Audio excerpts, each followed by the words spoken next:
Hey there everybody, this is Pastor Charlie and I'm here with a midweek reflection for you. On Sunday past we kicked off our annual stewardship series of sermons, and over that and the coming 3 weeks we are really going to be thinking about what it is for us to live our lives as wholehearted disciples who live lives of wholehearted stewardship.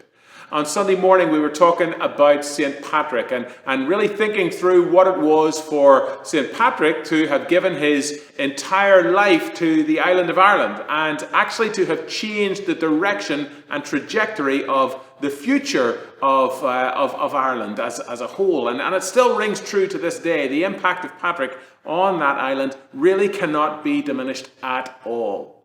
We also thought about the Apostle Paul and looked towards his example of wholehearted stewardship, wholehearted discipleship, in which he had an experience with the Spirit, an experience with Christ, and it transformed the way he lived his life. It transformed his entire direction.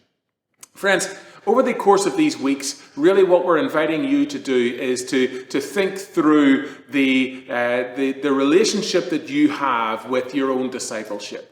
To think through and just to sort of take stock of where you're at on your journey. And to ask yourself, is God calling you to take another step down the road of that discipleship journey? And how might that impact the stewardship of what you have? Over these coming weeks, we're going to be talking about financial gifts. Yes, that's always a part of this time of year. But we also want you to think about how you give your time and your energy and your talents and all these other resources that we have in life to join in with the work of God in the world. We have said it many times in recent weeks and months that there is so much need around us for the work of God to take place in the world. We see that, we feel that. And I believe wholeheartedly, excuse the pun, that God is calling us to join in with that work in the world. To listen for the Spirit's voice. To find out the ways that God is calling us specifically to be a part of God's work in the world. And then to have the courage and the faithfulness to join in on that. Now in this month, that might mean filling out a pledge card. Praying that through, listening for God's Spirit, and filling it out as you are led to.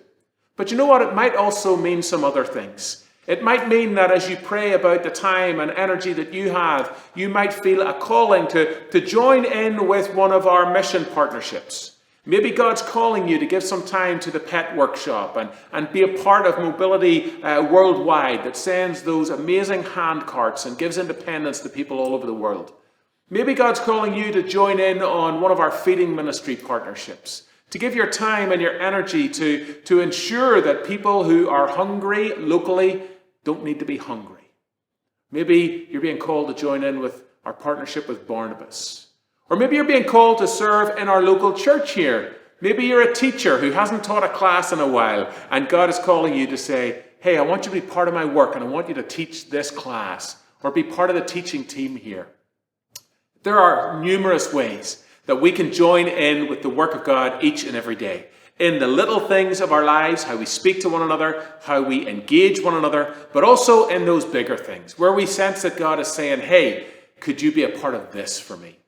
The challenge of Wholehearted and of this stewardship month is to take stock of where we're at and is to ask God, by God's Spirit, to show us, to reveal to us, to give us clarity on where it is that God is calling us to join in on God's work.